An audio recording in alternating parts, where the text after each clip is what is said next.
Bonsoir à tous, merci d'être avec nous pour votre journal Afrique. Au sommaire de l'actualité, les élections générales en Afrique du Sud, 25 millions d'électeurs sont convoqués ce mercredi. C'est un scrutin test pour l'avenir de l'ANC. Toutes les clés pour tout comprendre dès le début de ce journal. La sécurité renforcée aux frontières du Cameroun et du Niger. Les pays voisins du Nigeria intensifient leur lutte contre Boko Haram. Les terroristes menacent de vendre plus de 200 adolescentes nigérianes. Et puis le soulagement à Conakry. Le Sénégal rouvre ses frontières avec la Guinée. Elles avaient été fermées il y a plus d'un mois en raison de l'épidémie d'Ebola. Dans quelques heures, l'ouverture des urnes en Afrique du Sud. Le pays vote ce mercredi pour des élections législatives. Ce scrutin aura valeur de test pour l'ANC qui dirige le pays depuis 20 ans. Vous êtes à Johannesburg, Sébastien Hervieux, bonsoir. Alors la campagne s'est officiellement terminée ce soir. Sébastien, quelle est l'ambiance chez vous ? Un soulagement chez les équipes de campagne. Vous le disiez, la campagne a fini ce soir. Ils ont jeté leur dernière force aujourd'hui pour essayer de convaincre les indécis à la veille de ce scrutin, notamment Julius Malema, à la tête de ce nouveau parti très à gauche, les combattants pour la liberté économique, qui s'est rendu dans la ceinture de platine, là où 70 000 mineurs de platine sont en train de faire grève. Il les a encouragés à continuer. Du soulagement chez les équipes de campagne, mais aussi de la tension en attendant les résultats qui devraient arriver jeudi prochain.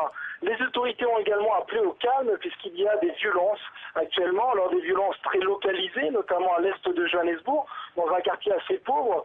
C'est un petit peu habituel, depuis le début de l'année, il y a régulièrement des manifestations de personnes qui estiment que les services de public de base n'arrivent pas suffisamment vite, alors ils brûlent des pneus, ils bloquent des routes, c'est ce qui arrive en ce moment. Les autorités ont appelé au calme et ont annoncé qu'ils ont envoyé des policiers et des militaires dans un certain nombre d'endroits dans le pays pour sécuriser au maximum les élections demain. Sébastien, est-ce qu'on peut s'attendre néanmoins à une forte mobilisation ce mercredi ? En tout cas, les autorités et les journaux sud-africains ont appelé à voter en masse. Ils ont rappelé surtout combien ce droit de vote si précieux avait été obtenu dans la douleur lorsque l'ANC et de nombreuses autres forces politiques avaient réussi à faire tomber le régime de l'apartheid. Sur les journaux aujourd'hui, on retrouvait les images d'il y a 20 ans lorsqu'il y avait ces files d'attente très longues qui avaient eu lieu lors de la première élection multiraciale démocratique en Afrique du Sud. Certains Sud-Africains ont déjà voté, c'est notamment le cas de l'ancien président Thabo Mbeki, qui doit se rendre demain au Nigeria au Forum économique mondial. Il a eu l'opportunité, comme d'autres Sud-Africains, de pouvoir voter chez lui aujourd'hui. Sébastien Hervieux, correspondant de TV5 Monde en Afrique du Sud, merci. Voilà donc pour l'atmosphère. Voyons maintenant les clés de ce scrutin. Bonsoir Laure de Matos, journaliste à TV5 Monde. Alors 25 millions d'électeurs sont donc convoqués ce mercredi et ce pour un double scrutin. Oui, mais le scrutin le plus important, ce sont les élections législatives. Les Sud-Africains doivent renouveler leur Parlement ce mercredi et élire leurs 400 députés qui désigneront ensuite le 21 mai le prochain président sud-africain, et ce pour 5 ans. Mais ces élections législatives seront couplées à des élections régionales dans les 9 provinces que compte le pays. Plus de 22 000 bureaux de vote ont été mis en place pour l'occasion. Alors il semble que ces élections soient jouées d'avance. La victoire est quasiment acquise pour l'ANC. Oui, tous les sondages donnent un peu plus de 60% des intentions de vote pour l'ANC.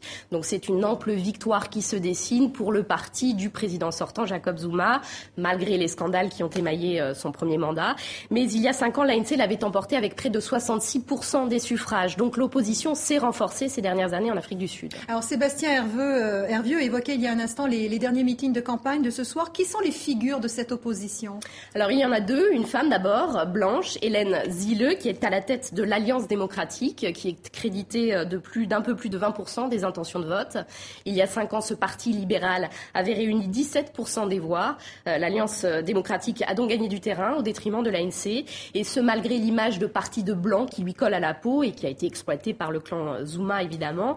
Et puis à l'autre bord de l'échiquier politique, on en parlait également, il y a évidemment Julius Malema qui a fondé son parti en 2013, les combattants pour la liberté économique. Alors Julius Malema, je vous le rappelle, a dirigé la Ligue de la jeunesse de l'ANC avant d'être exclu du parti parti en 2012.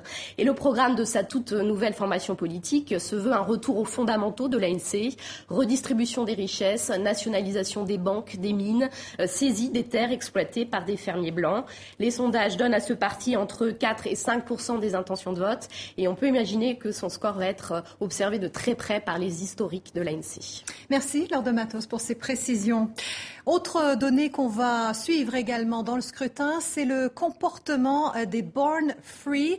Ces jeunes électeurs sont nés après la fin de l'apartheid. Ils vont donc voter pour la première fois et contrairement à leurs aînés, ils ne se sentent pas forcément liés à l'ANC.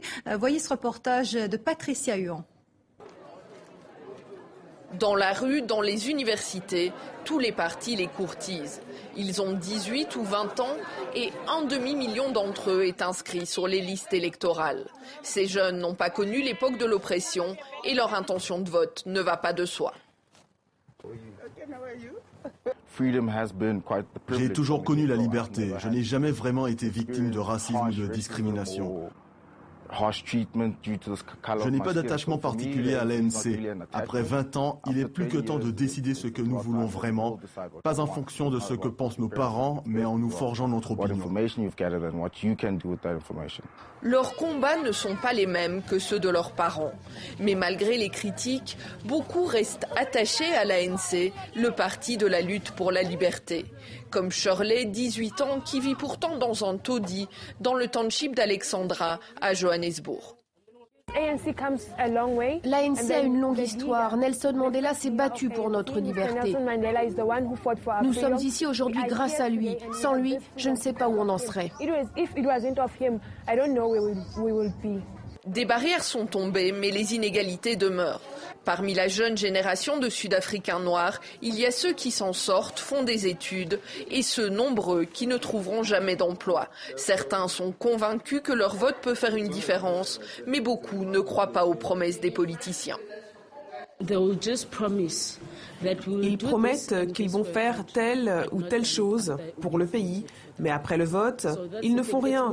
Ils voient d'abord leur intérêt personnel avant celui de la population. Un tiers de la population sud-africaine a moins de 15 ans et l'avenir de l'ANC dépendra de sa capacité à convaincre ces jeunes. Voilà, pour l'Afrique du Sud, au Nigeria maintenant, les manifestations se multiplient pour obtenir la libération des lycéennes otages de Boko Haram. À Abuja, la capitale, des centaines de personnes en rouge ont à nouveau défilé aujourd'hui. Sur les banderoles, un slogan qui s'impose à la tête de la mobilisation. Bring back our girls, ramenez-nous nos filles.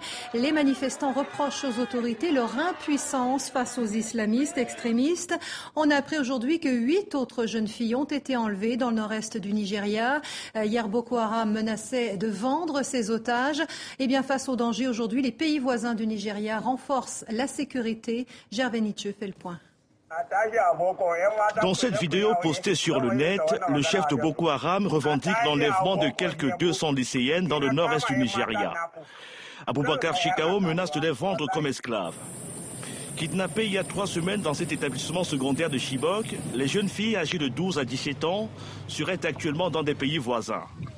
Le Cameroun partage avec le Nigeria une frontière longue de 2000 km. Depuis Abidjan, où il participe à un forum sur la sécurité, le ministre camerounais de l'administration territoriale insiste sur l'intensification des actions contre Boko Haram dans le nord de son pays. Nous sommes aujourd'hui interpellés par cette situation et nous sommes en train de penser les meilleures stratégies possibles. Et les dispositions sont prises pour renforcer la présence de nos forces du maintien de l'ordre dans ces zones. Le Nigeria compte au total 4 pays voisins. Tous démontrent la présence sur leur sol des jeunes filles enlevées à Chibok. Assistant à un exercice de forces de sécurité en Côte d'Ivoire, le ministre nigérien de l'Intérieur se félicite de l'efficacité des opérations menées par son pays et le Nigeria pour tordre le cou à Boko Haram. À partir du Niger, en tout cas, Boko Haram n'a pas de répit. Donc je pense que notre action est efficace. Elle est discrète mais efficace. Donc nous le faisons, nous avons des patrouilles frontalières avec le Nigeria, nous coopérons avec les services de sécurité du Nigeria et cela se passe très bien. Sur place au Nigeria, les parents de jeunes filles enlevées à Chibok multiplient des manifestations de protestation. Quelques-uns ont été interpellés puis relâchés. Malgré leur mobilisation et le déploiement des forces de sécurité nigérianes, 8 adolescentes ont encore été kidnappées ce mardi dans le nord-est du pays. Et ce soir, les États-Unis proposent d'envoyer leurs experts au Nigeria pour tenter de retrouver les lycéennes kidnappées. Dans l'actualité, encore la déception des victimes de Minova en République démocratique du Congo. Mehdi Medeb nous parlait hier du verdict rendu par la justice sur la quarantaine de soldats poursuivis. Seuls 2 ont été condamnés pour viol. Notre envoyé spécial est retourné aujourd'hui à Minova. Voici son reportage. Ces belles collines de Minova étaient le théâtre en novembre 2012 de crimes de masse, pillages et viols par centaines. Micheline est l'une de ces victimes. Elle n'était pas au courant du verdict. Elle n'en revient d'ailleurs toujours pas. 2 condamnations pour viol quand 190 victimes ont été recensées. Je suis vraiment sous le choc. Je me disais, l'État congolais s'implique, on va enfin sanctionner ces militaires. 2 condamnations pour viol seulement, ça montre que dans notre pays, les femmes n'ont pas le droit à la justice. Qu'on nous dise alors où l'on peut trouver la justice. Le choc est rude, l'incompréhension totale. Cette militante a elle aussi été violée pendant ces 10 nuits d'horreur. Son combat, dit-elle, va être plus difficile après ce qu'elle nomme une injustice. Je me dis maintenant, quand je vais aller dans les collines pour sensibiliser des femmes violées à témoigner, comment vais-je être reçue? Elles vont être en colère, vu toute l'énergie que je déploie. Et comment leur dire d'avoir du courage et de parler après ce verdict? Notre travail a-t-il encore un sens? Les femmes de Minova, victimes de viol fin novembre 2012, se disent aujourd'hui choquées, tristes, déçues par ce verdict, mais elles assurent aussi qu'elles vont continuer le combat. La déception, c'est aussi celle-là, de ne pas pouvoir faire appel de ce verdict devant cette juridiction militaire d'exception. Ces nouveaux combats en Centrafrique, ils ont opposé hier des soldats de la force française à une quarantaine d'hommes armés. Cela s'est passé dans le nord-ouest du pays, près de Bogila. Selon l'état-major français qui nous a fourni ces images, de nombreux assaillants ont été tués. Les affrontements ont duré 3 heures avec l'appui aérien d'avions de chasse français venus de Djamena. La visite fructueuse de Ban Ki-moon au Soudan du Sud. Le secrétaire général de l'ONU était à Juba ce mardi où il a rencontré le président Salva Kiir. C'est l'image du jour que nous avons choisie. Ban Ki-moon annonce des pourparlers directs entre le président sud-soudanais et son ancien vice-président Riek Machar. Les 2 hommes doivent se rencontrer ce vendredi à Addis Abeba. On écoute le président sud-soudanais. Je suis maintenant prêt à me rendre à Addis Abeba pour rencontrer Riek Machar s'il accepte de me rencontrer. Je vais donc le rencontrer à Addis et nous allons parler de la façon d'arrêter les combats pour que les gens puissent rentrer chez eux. Nous sommes au mois de mai et tout le monde sait que c'est la saison des pluies dans notre pays. Chacun doit donc pouvoir rentrer chez lui pour semer et avoir quelque chose à récolter le moment venu. Ce serait une terrible catastrophe si nous ne permettions pas à notre peuple de cultiver. Il y aurait la famine. Nous ne voulons pas que cette chose se reproduise comme ça s'est déjà produit dans les années 80. Nous voudrions arrêter de nous battre dès que possible. C'est la promesse que j'ai faite à Ban Ki-moon et bien sûr, je vais continuer à faire tout ce que je peux pour notre pays. L'affaire fait ce mardi la une de la presse ivoirienne. En Côte d'Ivoire, les opérations de recensement de la population tournent au fiasco. Le gouvernement accuse l'opposition de ne pas jouer le jeu. Il menace de prendre des sanctions. Bonsoir, Angerman Niani. Vous êtes à Abidjan, Angerman, où la polémique bat son plein. Oui, Linda, c'est une polémique déclenchée depuis le lancement de cette opération le 17 mars dernier. 2 mois après, le gouvernement, qui a besoin de statistiques fiables pour crédibiliser sa prospective de développement, reconnaît aujourd'hui que ce recensement n'a atteint qu'un taux allant de 20 à 93%, ce qui est loin du compte pour une opération censée prendre fin le 30 avril dernier et qui se prolonge maintenant. D'ailleurs, fort de ce constat, le Front populaire ivoirien, le principal parti de l'opposition, qui avait déjà appelé au boycott, affirme que ce recensement général n'est, je cite, qu'un cuisant échec, fin de citation. Le pouvoir veut sanctionner tout ce qui, de près ou de loin, entraînerait cette opération. Seulement, on ignore la nature de ces sanctions, surtout que se faire recenser ici n'est pas obligatoire. Et Linda, la principale leçon de cette polémique bien ivoirienne, c'est que la sortie de crise ici n'a pas systématiquement entraîné le retour de la confiance. Ange Maniani, notre correspondant en Côte d'Ivoire, merci. C'est un soulagement pour la Guinée-Conakry. Le Sénégal a rouvert sa frontière terrestre avec son voisin guinéen. Elle avait été fermée il y a plus d'un mois par mesure de sécurité face à l'épidémie de fièvre Ebola. Alors aujourd'hui, l'évolution de l'épidémie est jugée positive. Comment réagit-on à Conakry? Mathieu Vendrely a joint Tam Camara, directeur de Guinée News. C'est le coup de fil de la rédaction ce soir.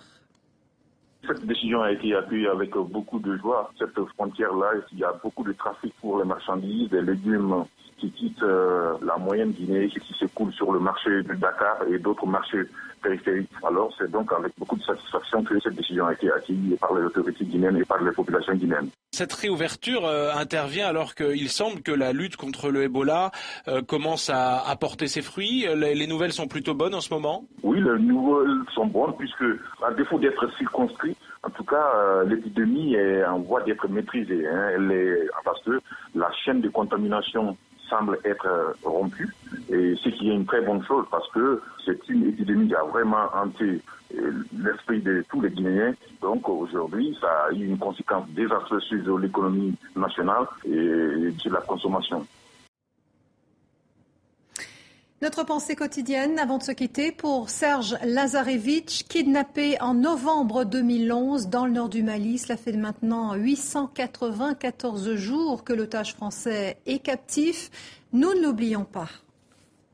C'est la fin de votre journal Afrique. Vous pouvez retrouver l'intégralité de cette édition sur tv5monde.com et sur notre page Facebook. Merci de votre fidélité et de votre confiance. À demain.